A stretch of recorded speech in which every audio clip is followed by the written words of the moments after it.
Je suis deg.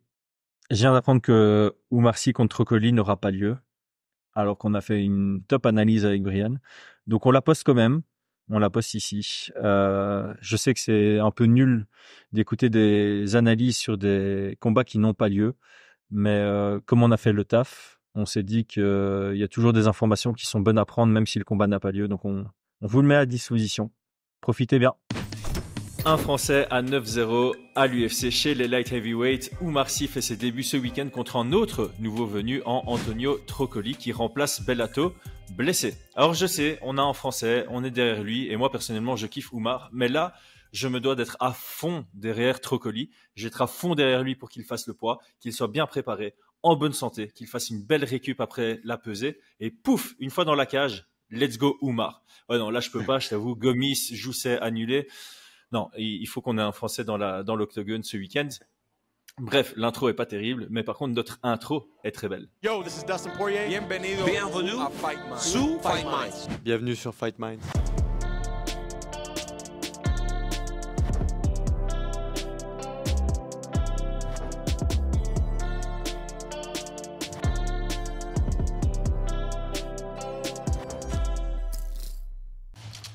Paris sur le MMA avec Unibet. Quelle sera l'issue du combat? Une soumission? Un KO? Paris sur la prime numéro 1 avec Unibet. 100 € de bonus sur ton premier pari. Merci à Unibet, notre lien en description est là et il vous offre un free bet allant jusqu'à 100 €. Inscrivez-vous uniquement si c'est pour jouer de manière récréative. Bon, Brian, on va commencer par Antonio Trocoli. Bon, c'est assez particulier. Tenez-vous bien, j'ai préparé un petit texte. Il a 12 victoires, 3 défaites. Il monte son palmarès à 9-0 contre des no-name en welterweight, en moins de 77 kilos. Ensuite, il enchaîne 2 défaites dès le moment où il se challenge un peu dans sa carrière, face à des welterweight. Ensuite, il monte en middleweight et il perd de nouveau. Donc 3 défaites de suite. C'est 3 défaites en carrière, c'est 3 d'affilée. Ensuite, il se refait contre 2 no-name en light heavyweight en 2018. Il gagne au Dana White Contender Series, mais c'est overturned par l'USADA. Ensuite, il gagne de nouveau contre un no-name et maintenant il est signé à l'UFC en short notice. Il a combattu 2 fois depuis 2019. Oumar Sy, il a fait ses débuts en MMA la même année et il est à 9-0 aujourd'hui. Donc il y a une grosse différence d'activité récente chez les deux. Moi, j'aime pas trop faire ça, hein, Brian, mais je vais te poser une double question. Est-ce que Antonio Trocoli, c'est calibre UFC? Et après ça, tu peux me faire son profil de combattant. C'est calibre UFC light heavyweight. Oui, Réponse parfaite. Ben voilà. Non, on va revenir. Je pense quand même que au-delà du fait qu'il a un palmarès un peu particulier, je trouve qu'il a quand même des skills intéressants et je pense que ça reste un combattant calibre UFC dans le sens oui, il a sa place à l'UFC, je trouve, pour la catégorie de poids. Oui. Ouais. Ouais, moi c'est pas une fraude, dans le sens où voilà. Il va proposer des choses, il va peut-être perdre, hein, clairement, il va peut-être pas monter, mais en tout cas, il a des compétences en MMA et je pense que c'est pas un combat qui va être c'est un combat qui est sur le papier relativement équilibré. Ouais, c'est exactement ce que j'espérais que tu dises. En MMA, il faut jamais se tenir que au narratif. Alors oui, il n'a pas été actif très récemment. Non, il n'a pas encore de combat de référence en termes de victoire. Il n'a pas encore accroché un gros nom, si ce n'est au Dana White Contender Series, mais c'est transformé en no contest. Et encore, Dana White Contender Series, c'est pas un gros nom, c'est juste un challenger qui se vaut parce que c'est un Norvégien là. C'était sa seule défaite. Il est arrivé à 6-0 dans le combat, je pense. Et maintenant, il est genre à 9-1. Donc voilà. Il s'est fait accrocher par ces 3 défaites, c'est contre des bons gars, surtout les 2 premières. Hein. Il y a notamment Diego Lima avant qu'il arrive à l'UFC dans le tas et Jacob Volkmann après sa carrière à l'UFC. Donc voilà, passons sur son profil. Clairement, je sais pas comment c'était un welterweight avant. 1m96 avec 2,8 m d'allonge, et le mec était en 77 en début de carrière. Comment? Mais comment? Il est relativement maigre. Ouais, mais bon, attends, il est très fin. Hein. C'est incroyable, il nous a fait une Anthony Rumble. Mhm.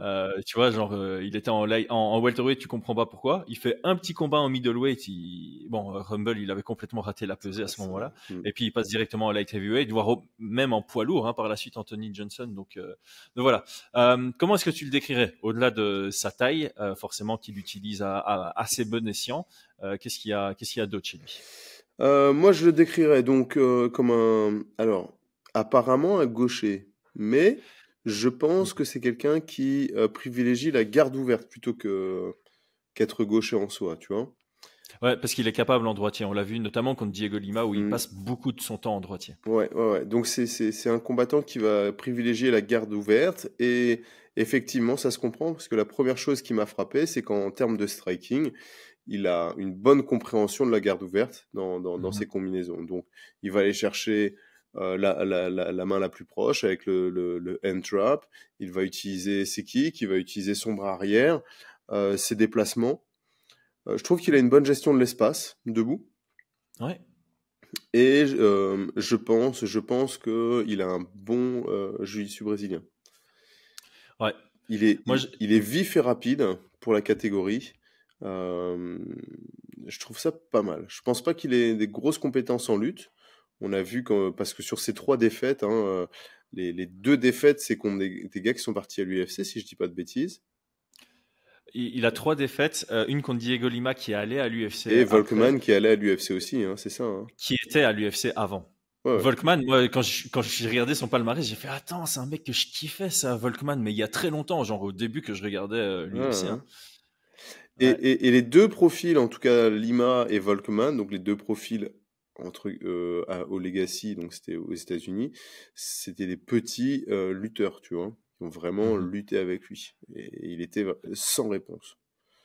Bah, en fait, c'est ça, moi j'ai noté, il est ultra passif quand il est bloqué à la cage. Ouais. Il est vraiment passif dans ce domaine-là. Et alors, un truc que j'avais aussi noté, j'avais noté bonne compréhension de la garde ouverte, mais aussi bonne compréhension de sa morphologie. Oui. Je trouve qu'il combat bien comme en grand, il utilise Exactement. des armes de grand, comme tu l'as dit, il utilise son hand trap, mais au-delà de son hand trap, il va y avoir les middle, comme tu as dit, mais aussi les tips, les front kicks qu'il va bien utiliser, le step back counter qu'il utilise assez bien. Donc, il utilise le hand trap, donc ça force un peu en anglais son adversaire à envoyer son bras arrière, il l'esquive à la McGregor, Bon, c'est pas aussi quali que McGregor, mais l'idée est là. Il esquive le bras arrière pour remettre le bras arrière derrière. Donc, il faut faire gaffe. Je pense que debout, il faut vraiment pas le prendre à la légère. Et comme tu l'as dit, au sol, quand c'est lui qui a la position dominante, il fait des belles choses. La soumission qui place au Dana White Contender Series. C'est pas excellentissime, tu vois. Je pense qu'il passe trop de temps à chercher le arm triangle en demi-garde opposée, alors que la technique qu'il utilise pour sortir sa jambe, tu sais, en poussant avec sa jambe libre le genou du haut de son adversaire, il met trop de temps à le faire, mais au final, au moment où il le fait, il prend le dos et puis il fait un très beau. Ouais, moi. C'est aussi considéré comme neck crank. Ouais, c'est neck crank. Hein, au contraire, moi je trouve que c'est très judicieux ce qu'il faisait Pour moi, c'est une grosse erreur quand tu es en demi-garde et que le gars est dans le triangle, tu vois, et qu'il est en train de s'étouffer, de vouloir passer rapidement la garde. C'est à ces moments-là où le gars explose et s'échappe. Donc là, tu penses que c'était un choix de rester pour moi, c'est un choix avancé. Pour moi, ça fait partie de compétences de jiu-jitsu quand tu es en demi-garde. Et d'ailleurs, on le voit. La demi-garde est quasi ouverte et il la passe pas parce qu'il est bien placé et parce que pendant tout ce temps-là, tu as moins de sang qui monte au cerveau et tu finiras un petit peu plus tard, tu vois. Et donc, il a confiance en son physique aussi, puisque autant l'autre, il a moins de sang qui passe à son cerveau, autant toi, tu es un tout petit peu en train de griller tes bras aussi. Non, non, parce que pas du tout. Non, griller les bras si tu appuies dessus, mais sur des étranglements comme ça, tu mets juste ton poids, tu vois. Donc là, il se crame pas du tout les bras. Il met juste du poids, il attend. L'erreur. On voit Berg. Ouais, c'est Berg. Qui est un peu sans solution et qui finit par se tourner pour pouvoir libérer son artère parce qu'il y a trop de pression dessus. Et puis, il donne son dos, tu vois. Et le dos est pris, il est tronc derrière avec un gars qui a été fatigué, quoi. Et faut noter, au contraire, moi, je trouve que techniquement, tu l'as dit, debout, il a des compétences, bien évidemment, pas à un niveau excellent, mais pour un light heavyweight, c'est pas mal du tout. Et moi, au sol, je trouve qu'il a aussi des compétences. Quand il est au-dessus, il est patient et il connaît un petit peu le fight game au sol, tu vois. Ouais. Et d'ailleurs, je voulais le noter parce qu'effectivement, dans son combat contre Kenneth Berg, il cherche le triangle de bras. Et en fait, il en a 3 dans sa carrière, des victoires comme ça. De triangle de bras. Arm triangle, ouais. Donc Arm ça montre quand même que, tu vois, ça montre qu'il sait ce qu'il fait. Et donc c'est simple, ton adversaire garde les épaules au sol, au bout d'un certain temps, il va commencer, tu vas sentir qu'il y a moins de tension, qu'il n'y a plus le système défensif où il va chercher à ponter, et là tu passes, et puis c'est 5-10 secondes et ça tape, tu vois. Mais effectivement, quand le gars commence à se dire « Ah, mais je suis en train de me faire étrangler », eh bien c'est là où il donne son dos et tu prends le dos. Donc stratégiquement, pour moi, moi personnellement, c'est ce que je fais habituellement, tu vois. À l'entraînement, c'est clairement, si je vais trop vite, quand j'ai un triangle de bras en demi-garde, si je veux passer trop vite, j'ai soit un renversement, soit une perte de position. Et si je respecte un petit peu ça, donc de prendre mon temps, et bien soit je reste au-dessus, il s'échappe, il est fatigué, il a les yeux un peu rouges, soit il me donne son dos, ou soit au bout d'un certain temps, je passe en toute sécurité et je finalise, tu vois. Ok. Voilà. Donc plutôt très bon niveau au sol, même sur l'aspect stratégique. Au-dessus, hein, tu l'as bien précisé, je suis d'accord. Au-dessus, je le trouve vraiment, vraiment pas mal. Quand il prend le dos, la manière de crocheter pour un light heavyweight, je le trouve très solide. Est-ce qu'on pourrait résumer ça en un gars qui a fort travaillé son côté offensif, mais très peu son côté défensif? Au sol? Ouais. Tu vois, parce que du coup, j'ai l'impression que quand il est pas dans une position qu'il domine, ça s'explique. Il est plus en mode survie. Tu vois, il est plus en mode passif. Genre, j'ai pas envie que ma situation s'aggrave. Donc, je suis debout, bloqué à la cage. J'ai pas cherché à sortir. J'ai plus cherché à empêcher de m'amener au sol. Mais du coup, il perd ces minutes-là. Écoute, pareil, ça s'explique. Je connais pas ses entraînements, mais si tu regardes son palmarès, tu l'as décrit. Il a pris beaucoup de no-name, beaucoup de combats faciles. Ça peut montrer aussi un combattant qui sélectionne des combats relativement faciles et dès qu'il est face à s'il sélectionne du facile en combat, peut-être qu'à l'entraînement, il se met pas trop en difficulté aussi, tu vois. Peut-être qu'il tourne avec des gars un peu plus faciles et il est toujours au-dessus. Donc, il est très performant dès qu'il domine. Il va être très performant. Mais s'il a un minimum d'adversité, vu qu'il ne l'a pas eu dans son passé en combat et peut-être qu'il l'a pas à l'entraînement, eh bien, effectivement, comme tu dis, il est moins performant et il abandonne plus vite. Donc ça pourrait être un gros point positif pour le combat de Oumar Sy, tu vois. Clairement. Ça nous fait une très belle transition. Oumar Sy, vaincu en 9 combats professionnels, 4 victoires par KO, 3 par soumission, 2 à la décision. On va quand même mettre une astérisque à côté de KO. Hein. Quand on dit KO, ça inclut les TKO au sol. Parce que là, en l'occurrence, je crois qu'il a un KO sur high kick au 100% fight dans son deuxième combat. Et je me demande si les 3 autres, c'est pas au sol. En tout cas, il y en a 2 au sol, ça à coup sûr, au KSW. Et je me demande si le troisième, c'est pas aussi... ouais, il me semble. Hein. Au Eagle FC, c'est aussi au sol. Ouais, donc, 3 des 4 KO, ce sont via ground and pound. Donc, tout ça est au sol.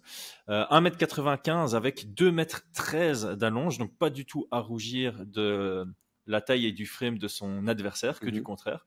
Comment est-ce que tu décrirais le nouveau français à l'UFC? C'est difficile de le décrire dans les termes habituels.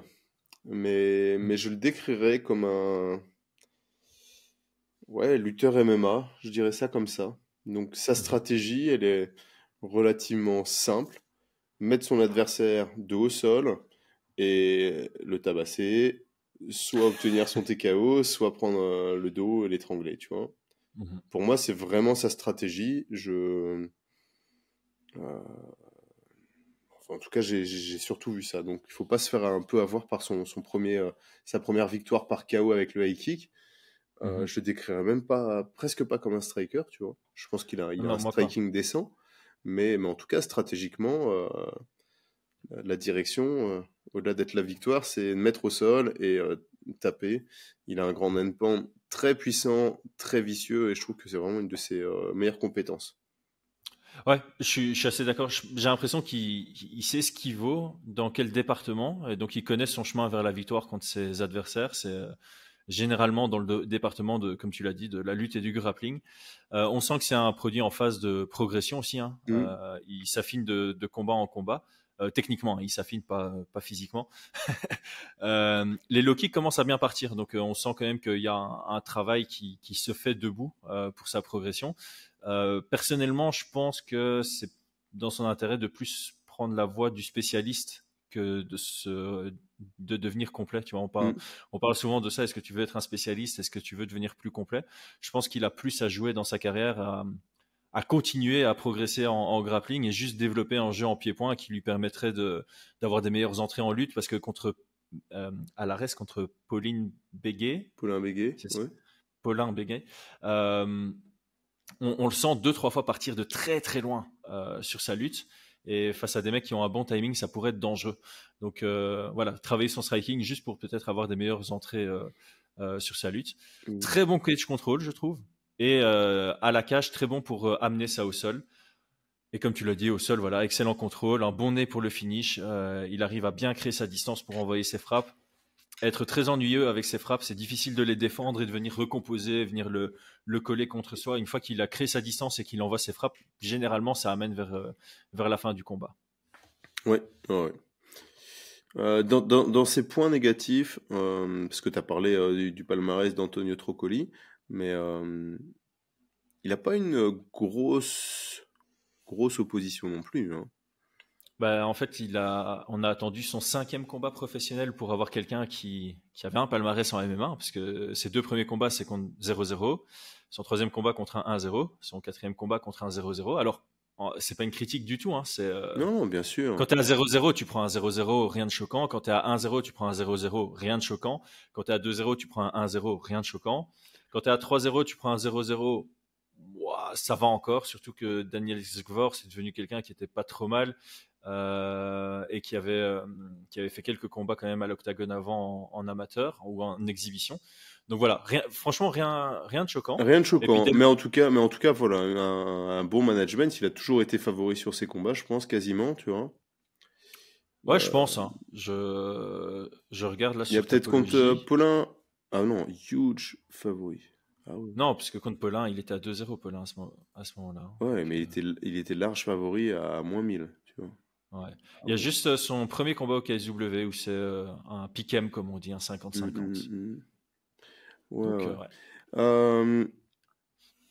Pour en venir sur les points entre guillemets un peu négatifs sur son style, donc effectivement là il arrive il aura été testé entre guillemets, mais comme tu l'as dit, ça va poser des questions sur la capacité à casser la distance et tout avec des gars qui sont un peu plus élite. Moi j'ai noté que en striking il y avait pas beaucoup de gestion il gère mal l'espace, tu vois. Mhm. Donc, s'il sort de l'espace de la cage, il va pas reprendre son centre, il va chercher à boxer. Des fois, c'est un petit peu juste. Je trouve qu'il y a quand même des erreurs techniques au sol à certains moments où il peut se faire renverser, où il peut perdre sa position, où tu as parlé du fait que quand il est en grand and pound, eh bien, c'est difficile de pouvoir. Il met bien sa distance. Moi, je trouvais que par exemple, il y a des moments avec Paulin où il accepte de se faire prendre les 2 bras en dessous, tu vois. Et plutôt, normalement, quand tu es au-dessus, que ton adversaire passe un underhook, ça devient une urgence de tenir sa tête loin, Mhm. de repasser ton underhook, de reprendre ta distance pour boxer. Et c'est des petits détails comme ça, mais il y a eu des petites pertes de position qui pourraient coûter cher à plus haut niveau. Par contre, il recompose bien.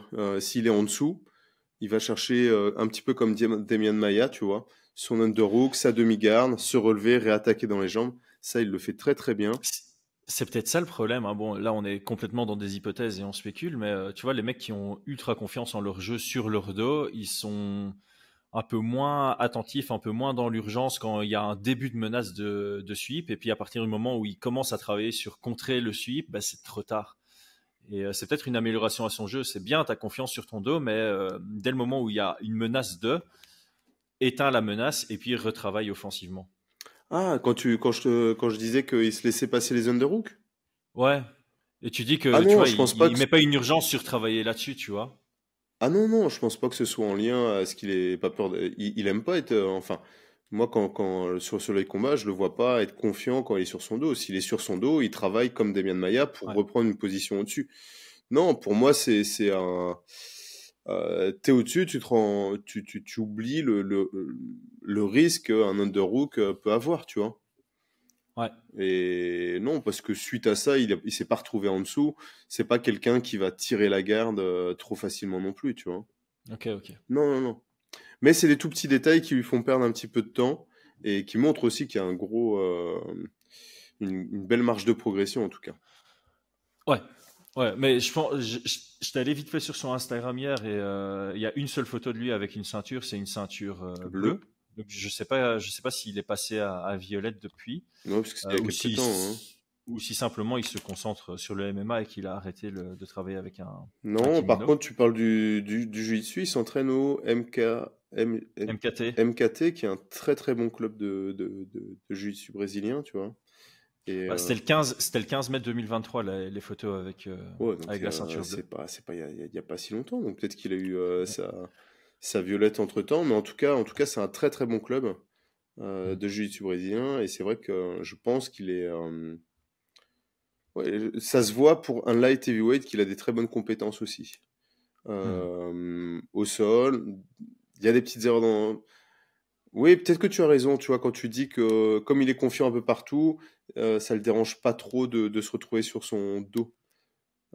Ouais, mais en fait, c'est ça. Si Il t'es a. en mode, tu vois, grand lava ou être sur Ouais, mon ouais, dos, ouais, c'est de la lave. Dès le moment où tu sens que le gars il commence mais à utiliser un outil qui pourrait, dans 3-4 détails, hum. l'amener à un renversement, boum, Ouais, tu tu te as concentres raison. là-dessus. Il y a un Mais mini risque maintenant, je travaille dessus. Alors que certains qui ont plus confiance, c'est, ah, ok, je peux travailler avec ça. ouais. Et s'il continue vers sa transition, c'est à ce moment-là que je me concentrerai dessus. Donc il y a peut-être ce, Oui, ouais. peut-être. Et c'est vrai que c'est une mentalité un petit peu différente de la lutte, par exemple.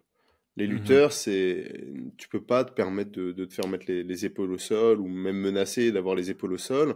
Et donc, tu parlais de Ground Islava, c'est vraiment les omoplates au sol Islava, tu vois. Et Mhm. c'est vrai que ça, on est plus dans une approche de combat, une mentalité. Ouais, ouais. Ouais, c'est ça. Donc, en lutte, tu prends l'allumette avant que le gars il scratche dessus, alors que de Mm. temps en temps, en jiu-jitsu, tu laisses le gars scratcher et mettre ça sur un Scotex. Ouais, ouais, tout à Bon, fait. Scotex en français, ça se dit pas, c'est sopalin, c'est ça? Peu importe. Ouais, c'est ça. C'est bon. Scotex, c'est quoi? C'est pas les éponges, Non, c'est les Scotex. suitos. Ouais, c'est essuie-tout, Ah, c'est ok, ça, ouais. ok. Et si tu veux sortir en boîte, tu en mets 10 autour de toi et tu te mets dedans et alors tu dis je suis en discotex. J'avais fait la blague à ma femme il y a pas longtemps, comme ça les gens voient avec quoi ma femme doit. Ouais, ouais. Bon, bref, est-ce qu'on a fait le tour de Oumar Sy? Au final, il n'y a pas grand-chose qui est disponible aussi sur Oumar Sy. Tu vois, il est à 9-0, mais t'as- En à part termes sa de décision combat, hein, contre, ouais, c'est ça, sa décision contre Paulin, voilà, t'as sur 15 minutes de l'UFC Fight combat à Pass, regarder ouais. sur les FC Fight Pass. Au-delà de ça, t'as quelques combats expéditifs du KSW quand même. KSW, du KOF. Il y a beaucoup de trucs expéditifs. Moi, j'ai pas Ouais. retrouvé sa décision contre Gladkowski. Euh, Non, donc voilà. pareil. Donc, voilà, on fait une analyse quand même qui est basée sur peu de matière, comparativement à ce dont on a l'habitude, parce qu'en général, on analyse les main events de l'UFC, donc là, on a beaucoup de matière à analyser. Ici, je trouve qu'on n'a pas beaucoup de matière, et contre Paulin, ça remonte hein, quand Ouais, même et déjà. sur peu de matière et sur un profil qui, je pense, évolue aussi très rapidement. Ouais. Donc voilà, donc Ouais. faut vraiment que sur cette analyse, on prenne les choses avec des pincettes. On a des éléments, mais il nous en manque beaucoup, quoi. Notamment Ouais. avec qui il s'entraîne en MMA. Donc Et puis quand tu signes à l'UFC, tu as ce truc du statut, tu vois, dont on avait parlé, Daniel Cormier qui avait dit, je sais plus si c'était Daniel Cormier ou quelqu'un d'autre, qui disait ouais, quand tu es champion à l'UFC, tu gagnes automatiquement 20% de niveau. Et toi, tu avais dit non, c'est une question de statut, de confiance en soi. Donc maintenant, Oumar Sy, c'est un combattant au UFC. Peut-être qu'il y a ce truc de mentalement, il prend plus confiance en lui, donc il évolue encore plus vite à l'entraînement. Et donc clairement, c'est pas impossible que ce qu'on décrit maintenant de Oumar Sy, va être différent. voilà, c'est complètement, enfin, ce sera complètement amélioré dans ce qu'on va voir ce week-end dans la cage. Mais s'il y en a qui savent avec qui est son coach de MMA, parce que moi j'ai pas l'information, tu l'as toi? Non, j'aimerais bien savoir, parce que pour moi ça va être quelque chose d'assez important. Comme je vous l'ai dit, il a son club de jiu-jitsu brésilien. On l'a vu travailler avec en boxe thaï aussi avec un coach Alamos, très bon coach. Moi, j'aimerais vraiment savoir. En tout cas, son style reste un style MMA assez actuel. Hein. Mettre au sol, grand and pound, chercher la mise au sol sans forcément avoir de passif de lutteur. Mais j'aimerais bien savoir, parce que je pense que la stratégie va être très très importante et on va en parler maintenant de la stratégie. Ouais. Il y a juste une photo de lui au All Stars avec Gustafsson, avec Volkan Ozdemir. Donc je sais pas s'il a fait un camp là-bas. Ouais, ou je quoi, pense qu'il avait fait un camp là-bas. Mais en tout cas, c'est pas mal d'y être passé. Mais ceux qui ont des infos, ceux qui ont des infos sur le coach ou où est-ce qu'il s'entraîne, n'hésitez pas à mettre ça en commentaire pour avoir un peu plus d'infos. Ça va? Game plan? On est au game plan là? Ouais, on est au game plan, pile poil à 25 minutes de podcast. Donc, commençons par Trocoli. Qu'est-ce que tu recommanderais pour... Enfin, quoique non, tu étais plus en train de faire une transition vers Oumar. Donc, non, moi je faisais une transition game plan. Donc, ok. Bah, alors Trocoli. Ouais, bouger, frustrer, toucher et sortir. Moi, c'est la première chose que je dirais, c'est utiliser sa... Bon, il sera pas plus grand que Oumar, mais tu vois, utiliser sa gestion de la distance, ses déplacements un peu latéraux, essayer d'imposer une distance assez lointaine pour que si Oumar veut shooter, bah, il doit shooter de loin, il est forcé à shooter bas ou à faire un setup qu'on n'a pas encore vraiment vu dans sa carrière avec des shifts ou quoi. Essayer de toucher, de travailler sur le fait, bon, j'ai une meilleure gestion de la distance que toi debout, je te touche, je sors, je te frustre parce que quand tu essayes de me contrer ou de m'agripper, je suis plus là. Ce genre de truc un peu illusif, je pense que ça peut vraiment bien fonctionner pour lui. Éviter de se faire coller à la cage, donc garder de l'espace derrière lui grâce à ses déplacements. Et c'est ça, provoquer un peu son adversaire à surengager, à lutter de loin et alors refuser d'être en dessous à tout prix, quoi. Pour moi, c'est être sur mon dos, c'est de la lave. Ouais, je te rejoins entièrement. Je pense qu'il doit utiliser aussi deux choses, donc les kicks, tu en as rapidement parlé, les types kicks dans le ventre. Tout ce qui... En fait, c'est simple. Dès que le genou va monter pour un kick, peu importe que ce soit un middle, mais vraiment des kicks pour toucher, pas pour allumer, et pour mettre cette peur, tout simplement, de descendre dans les jambes au moment où le genou monte pour un kick. Hein. Pas commencer à feinter des genoux ou à essayer de timer un genou, parce que un genou, c'est pas facile de connecter la tête en termes de précision. Si vous arrivez un petit peu trop à côté, bah, vous passez à côté de la tête. Si vous arrivez un petit peu trop tard, bah, il vous met au sol. On l'a vu ce week-end avec, comment il s'appelle, en parlant de grand contre petit, là, tu vois. Mais déjà, il y a il y a McGregor contre Khabib, où c'est arrivé dans le premier round. Il y a eu Woodson contre Caceres. Non, ce week-end, le main event, c'était... Ah, pardon. Qui s'est pris le main event, Lewis. Non, pas Lewis. Le co-main event, excuse-moi. Ah, qui s'est pris des coups de genoux sautés et qui mettait au sol juste après. Là. Ouais.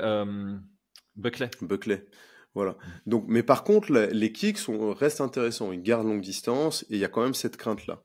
Et moi, je pense que ça pourrait être intéressant, parce qu'on parlait de sa capacité à changer de garde pour avoir la garde ouverte. Faut savoir que en garde ouverte, un lutteur, bah, il a beaucoup plus facilement accès à la jambe avant et en gardant sa tête à l'intérieur, donc sur le ventre. Et donc ça reste très intéressant. Vous avez juste à vous baisser, ramasser cette jambe, pousser à la cage pour pouvoir lutter. Mais par contre, d'avoir quelqu'un qui change de garde régulièrement, eh bien, c'est assez pénible en tant que lutteur de savoir quelle jambe attaquer, comment l'attaquer. Et par exemple, sur son entrée, ça c'est Israël Adesanya, je trouve qu'il l'utilisait relativement bien. Quand on recule, de changer de garde permet de garder ses hanches beaucoup plus loin. Donc ça, je pense que le changement de garde peut être intéressant aussi. À mettre en place pour pouvoir perturber ses entrées. Est-ce que je rentre sur sa jambe avant, sur la single leg? Ah, j'avance, il change de garde, mais ça veut dire que si je vais attaquer sa jambe gauche en single leg, au moment où j'avance, il change de garde, bah, elle est trop loin. Tu vois, ce genre d'éléments, quoi. Ouais, clairement, t'as ce côté changer dans les moments creux, mais aussi changer dans les déplacements. Ouais. Comme ça donne de l'information à Oumar qu'il va devoir traiter et qui n'est pas facile à traiter en début de carrière, en tout cas. Ouais, j'aime bien cette idée supplémentaire.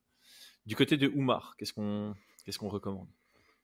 Moi, j'ai mis grind à la cage, takedown à la cage, ground and pound, ne pas laisser d'espace, pas se faire renverser, donc rester le plus stable possible. C'est un 3 rounds, je pense qu'il a le cardio pour le faire et partir sur voilà, une recherche de décision, tu vois. Ouais. Si il obtient son TKO, tant mieux pour lui, mais il ne peut pas rentrer dans la cage en disant je vais le mettre au sol, le mettre TKO au premier round, bye bye, au revoir, tu vois. Je pense que ça serait une très très mauvaise. Je pense que ça peut arriver, mais c'est toujours pareil dans la question de l'intention. L'intention, c'est je casse à distance, je le bloque à la cage, je le frappe, je le freeze, je le garde, je le mets au sol, je le frappe. Si je gagne par TKO à ce moment-là, tant mieux pour moi, mais c'est pas l'intention première. Mais en tout cas, pour moi, c'est vraiment le chemin pour la victoire. Ne pas s'épuiser à mettre au sol. Donc, je pense qu'il doit mettre de la pression et ouais, il doit bloquer à la cage, quoi. Ne pas s'épuiser à le chasser non plus. Donc moi, j'avais mis cadrage patient. Patient, c'est très important. Oula, ça y est, je suis de nouveau flou. C'est pas très grave. Cadrage patient pour obtenir des entrées qualitatives au clinch ou en lutte. Encore une fois, s'il y a trop d'espace derrière Trocoli, j'ai vraiment peur que Oumar shoot de loin ou surengage ou doivent travailler avec des shifts, ce qu'on n'a pas encore vu de sa part, et un Trocoli qui arrive facilement à désengager, peut-être à contrer sur certaines ouvertures alors que Oumar est hors position. Alors que s'il arrive à faire un cadrage assez patient, et je pense que Trocoli, c'est pas trop compliqué de le mettre sur son pied arrière. Dès le moment où il a un peu peur de ta lutte, un peu peur de ton pied-point, peut-être, il va reculer de par lui-même. Donc, le cadrer, rentrer progressivement dans une distance assez intéressante que pour exploser, venir chercher le clinch et travailler à partir de là. Et alors au sol, moi j'avais mis, tu vois, t'as cette phrase classique en Jiu-Jitsu qui est position before submission. Ici c'est position before attack, donc vraiment travailler sa position, s'assurer qu'il n'y a pas un sweep qui vient, une menace de soumission ou quoi qui arrive, et puis travailler à partir de là et éteindre le feu le plus tôt possible, je dirais, comme on en a parlé avant. C'est dès le moment où il y a quelque chose qui pourrait être une menace plus tard, ben, enlever cette menace, retravailler. Et donc ça s'aligne un peu à ce que tu as dit, c'est ne pas chercher le finish, ne pas vouloir à tout prix le finish. S'il vient, tant mieux, mais une victoire à la décision sur des débuts à l'UFC, c'est déjà très bien. Donc voilà, si tu as une bonne position qui permet de frapper, mais qu'il y a un underhook qui vient, travaille d'abord sur libérer le underhook et puis continue à même si ça fait perdre 20-25 secondes, à retravailler ta posture et à travailler derrière. Ok, bon, ben, c'est l'heure des pronostats et pronostics et préférences. Ah tiens, on n'a pas fait préférence pour Murphy contre Barboza. On va pas le faire ici. Donc le combat est disponible sur unibet.fr, notre partenaire. On les remercie d'ailleurs. Oumar est en solide favori à 1,33 contre 3 tout rond pour Trocoli. On est sur un 70-30. C'est sur Unibet ? Ouais. Parce que à la base, contre Bellato, c'était supposé être sur la même main card. Maintenant, bizarrement, sur tous les sites, ça a disparu presque ce combat. Je sais pas ce qu'a foutu l'UFC, mais du coup, sur Google, on ne le trouve pas. Sur Wikipédia, on le trouve pas. Voilà, on le trouve pas partout. Et Unibet a changé son design. Ouais, je viens de voir ça, mais ils l'ont changé ce matin, quoi. Mais oui, parce que hier soir, c'était pas comme ça. C'est beaucoup plus clair. Pourquoi je le vois pas, moi ? Mais parce que j'ai tapé Box MMA. Attends. Mais tous les combats de MMA ont disparu, là. Ah non. Et il a disparu depuis hier soir. Bon, il est passé en prélims, alors. Ah, ok. Je suis en train de dire. Moi, j'avais les cotes, mais je savais pas. Ok. Ah, il a disparu. Ouais, ça veut dire qu'il passe en prélims. Ou qu'il va... Mais comme je dis, j'ai l'impression que l'UFC, de temps en temps, ils s'en foutent. Et ils font tout en dernière minute. J'ai l'impression que là... La main card. Ah ouais, non, ça a été défini apparemment. Et il n'est pas sur la main card. Bon, tant pis. Bref, c'était annoncé à 1,33 contre 3, donc on est sur un 70-30. Qu'est-ce que tu penses de cette cote ? Je la pense trop haute. Pour Oumar. Oui, je pense que... Trop basé sur le narratif autour de Trocoli. Oh, je sais pas sur quel narratif. Peut-être le 9-0, peut-être les défaites de de Trocoli contre des lutteurs, tu vois. Mais je la trouve L'inactivité. l'inactivité, peut-être toutes ces choses-là. Je Mhm. vois Oumar favori, mais pas autant. Et ce que je veux dire par là, c'est que enfin, voilà, après, certains pourront dire ouais non, il était l'arch favori, il lui a roulé dessus. Et peut-être qu'il va lui rouler dessus, mais je j'ai pas envie d'enlever du crédit à son adversaire et penser que c'est un gars qui vient juste pour faire de la figuration. Moi, je Mhm. voyais plutôt un 60-40 et j'aurais pu voir aussi un 55-45 en fonction de la stratégie de Oumar Sy et de sa manière de combattre. Ouais. Ouais, alors ici, je pense que je vais faire une longue parenthèse pour plusieurs raisons. Donc, le premier, c'est, tu l'as déjà dit plus tôt dans le podcast et on en a discuté, nous, on se base sur ce qu'on a vu. Ouais. On n'a aucune vision de la progression. Et comme on a dit, ça se trouve, Oumar Sy, il aura un niveau 4 fois meilleur à son dernier combat et par conséquent, c'est un 80-20. Ouais. Mais on peut pas faire Ah d'hypothèse non. là-dessus. Nous, ce qu'on a vu de Oumar Sy versus ce qu'on a vu de Trocoli, moi, je me situais entre le 60 et le 65 pour Oumar. Donc je trouve que c'est aussi un peu trop exagéré en sa faveur, mais je le vois favori de manière raisonnable. Le deuxième point sur lequel je veux insister ici, on en a déjà parlé au cours de nos podcasts, mais si on dit Oumar 80-20, etc., etc., quand il gagne, on est là, on fait bah ouais, c'était un 80-20, normal que tu as gagné. Et s'il perd, c'est ridicule. Alors que si on annonce un 60-40, bah, directement sa victoire elle est plus belle. Au même titre que bah, voilà, quand on annonçait BSD underdog contre Bonfim ou quand on annonce Gemouri underdog contre Talbot, ben, si tu gagnes, c'est une énorme performance. Donc accepte le fait que des analystes avant le combat te voient comme un underdog et c'est ton travail de nous voilà, de nous donner tort ou de dire ben voilà, clairement vous m'avez donné underdog parce que vous voyez pas comment je m'entraîne et vous pouvez pas le voir. Donc c'est la réalité. Ouais. Il faut arrêter de enfin j'aime pas moi quand les coachs, les managers, les combattants viennent râler sur les analystes après parce qu'ils donnent leur avis sur base de ce qu'ils ont analysé. Fais ton taf, gagne en tant que underdog, bah, ça embellit ta victoire. Point barre. Donc voilà. Ouais. Ici, on le donne favori, hein, donc ne tombez pas dessus. C'est juste qu'on le donne moins favori que ce qui est donné par les sites de Paris. Oui, clairement. Et non, je pense qu'on manque beaucoup d'informations sur ce combat-là. Donc effectivement, il y a le narratif. Je pense qu'on pourrait être surpris par Trocoli, notamment sur sa capacité en grappling, tu vois, à prendre de vitesse Oumar Sy, parce que je le trouve au niveau du sol plus rapide. Mais comme de l'autre côté, je pourrais être très surpris par Oumar Sy qui lui roule dessus, le met au sol, lui mettre énormément de pression et le mettre TKO facilement, tu vois.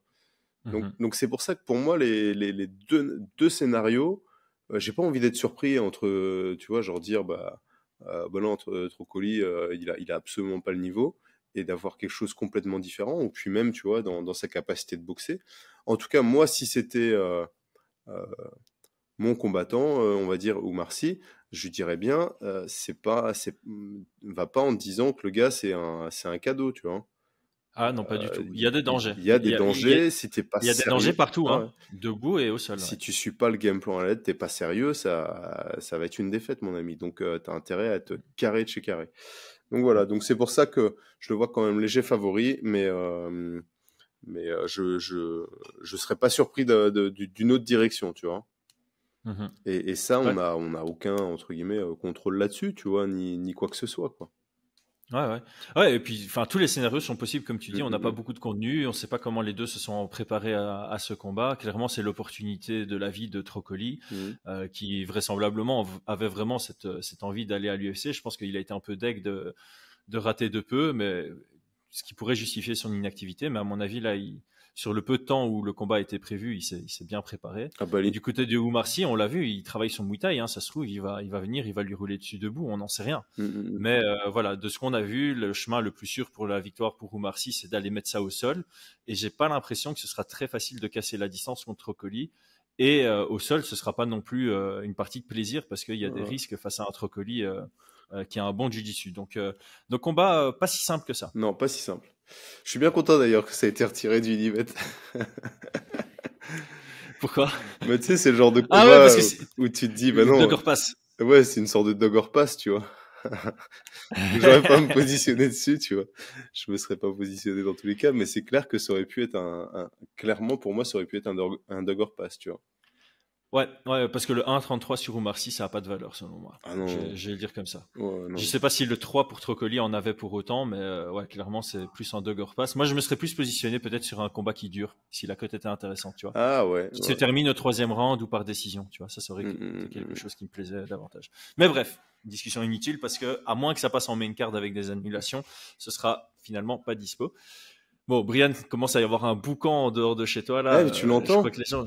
Ouais, très léger, très Ah léger. ok, mais ouais, je suis en train de dire qu'est-ce qui se passe là, et c'est quoi là? Ouais, j'entends là. Il y a une dispute dans la rue. Ouais, je vais aller mettre mon grain de sel, tu vas voir. Vas-y, mets tes gants brutales Non, et... Non, les sparring hier, je suis éclaté là, j'en veux plus. Je suis un agneau, tu sais, après les sparring. Faut pas me parler. Ah ouais, comme souvent, comme souvent. Ouais. Brian, merci beaucoup, merci à tous. Ah mince, mais attends, pronostic. Pronostic, ouais, j'ai dit Ouais. taf, jusqu'au bout.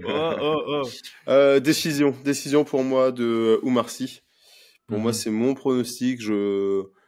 Alors, voilà, je peux le voir, l'emporter par TKO hein, sur un classique qu'il fait, mais je vais pronostiquer une décision. Enfin, quoique le TKO, c'est quand même fort probable aussi, tu vois.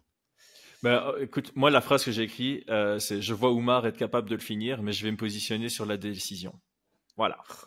Comme ça, on est dessus. Et parlons un peu de la suite. Si, en cas de victoire, est-ce que tu veux le voir à l'UFC Paris? Et si oui, contre qui? Contre qui bah... Soit contre Bellator, qui a été annulé. Bah, bien évidemment, hein, si UFC Paris, c'est toujours bien, parce que la réalité, c'est que je pense que ça peut être un très très bon prospect dans cette catégorie. Il a encore peu de visibilité. Encore une fois, hein, il y a dans le MMA, il y a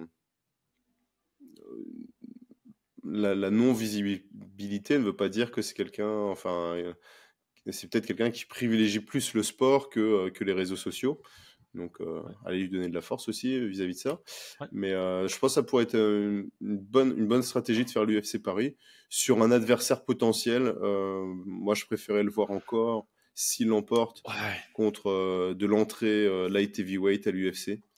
Ouais, je suis d'accord. Ça, c'est un petit truc, c'est que à l'heure actuelle, tu peux pas le mettre contre un top 15. Il sera gros underdog. Ah ouais, non. Il est encore jeune. Il a pris vraiment au sérieux sa carrière un peu tardivement. Je pense qu'il était à 5-0 déjà quand il a commencé à vraiment se plonger dans les entraînements intensifs, etc. etc. On voit qu'il progresse bien. Je sais pas quel âge il a, mais je pense que il a encore... Ouais, voilà, il a largement de la marge. 28 ans en light heavyweight, tu viens de signer à l'UFC.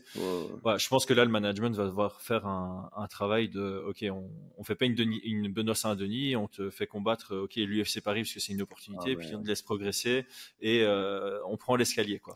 Après, ça pourra pas toujours être le management, hein. On l'a vu avec certains combattants. C'est vrai que l'UFC fait un peu ce qu'il veut. L'UFC, si elle te dit, écoute, tu vas combattre lui, des fois, t'as pas trop le choix, quoi. Ouais. Mais par contre, moi, j'aimerais savoir comment il est entouré, et je pense, en tout cas, que ça va être vraiment très, très important pour la suite de sa carrière. Moi, tu vois, c'est le genre de profil que j'aurais bien vu aller faire, aller s'entraîner un peu à l'Eke, tu vois. Ouais. D'aller s'entraîner dans un style de combat qui lui permette de... Ouais, Eke, ça fonctionne bien, quoi. Bon, pour ceux qui savent pas, Eke, c'est Khabib Nurmagomedov, Luke Rockhold, Daniel Cormier, c'est Cain Velasquez. Voilà, ça, c'est les gros noms qui sont sortis de... Et donc, à l'exception de Luke Rockhold, qui par contre avait quand même un excellentissime grappling, qu'on oublie souvent, c'est plus style spécialiste lutteur, quoi. Lutteur-grappleur avec un style en pied-point qui s'adapte très très bien à leur style de lutte. Donc ouais, c'est une équipe en dehors de la France qui... Nurmagomedov, hein, pour moi, c'est là vraiment où il a transformé son style sur quelque chose qui était imbattable. Hein. C'est vrai que ça fonctionnerait bien, ça, pour Oumar Sy, tiens, un petit camp à l'Eke. Ouais, je pense que ça pourrait... En tout cas, ça serait... Mais en tout cas, s'il va pas là-bas, ça serait vraiment dans ce style de d'entraînement, enfin en termes de compétences, s'il n'a pas encore de coach en général, ou s'il en a un, tu vois, de partir, tu vois, vraiment partir sur quelque chose comme ça dans son style. Tu l'as dit, En de se France, spécialiser. Après, c'est...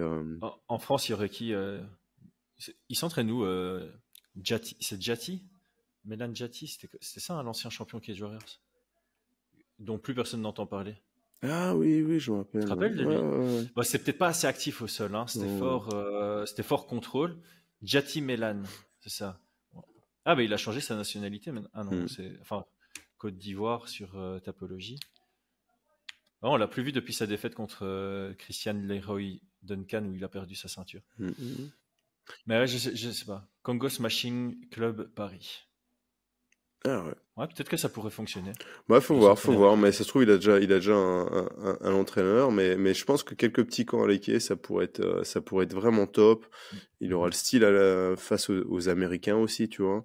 Et puis progressivement, tout en étant bien préparé, parce que comme on l'a dit, hein, l'UFC, des fois, ils peuvent te mettre sur des matchmaking qui te conviennent pas. Après, je vais dire ça, hein, mais là, comme le dit le Volk, un Google Weight, je pense que c'est vraiment dans l'intérêt de l'UFC de construire de nouvelles stars et de nouveaux noms pour plus tard. Parce que les Américains, ils aiment bien les poids lourds légers, tu vois, c'est des catégories, c'est important d'avoir des bons noms. Et là, ça devient une catastrophe. Ça se renouvelle pas vraiment. Donc, je pense que s'il fait une belle performance ici et qu'il arrive à un peu taper dans l'œil de l'UFC, il pourrait avoir un peu cette construction progressive. Ouais, c'est possible. C'est tout ce qu'on lui souhaite, en tout cas. On finit là-dessus. On finit là-dessus. Moi, je vais regarder ce qui se passe dans la rue, là, s'il faut appeler les flics, s'il faut descendre et tout, là, tu vois. S'il faut se battre. Bon, super. Ouais, ça y est, t'es plus un agneau. Là. Non, c'est bon. À faire un sparring dans la rue maintenant. Bon, les amis, merci à tous hein, d'avoir été là. N'hésitez pas à nous donner toutes les infos en commentaire. Si vous avez des insights de ces entraînements et votre avis hein, sur ce combat-là, parce que comme on l'a dit, on n'a pas non plus beaucoup d'informations. Donc je suis persuadé qu'il y en a qui sont un peu plus renseignés. Et donc... Après il est passé il n'y a pas si longtemps en interview chez La Sueur. Et je me demande s'il n'a pas fait d'autres interviews récentes, mais j'ai pas eu l'occasion d'appeler. Notamment. Peut-être que là-dedans, il y a des trucs... Notamment. Donc on attend vos commentaires pour avoir un max d'infos et aller dans les commentaires pour lire les infos, quoi. Ah non, l'interview, c'était le 20 novembre 2023, donc ça remonte. Mais ok, parfait. Ciao. Ciao tout le monde.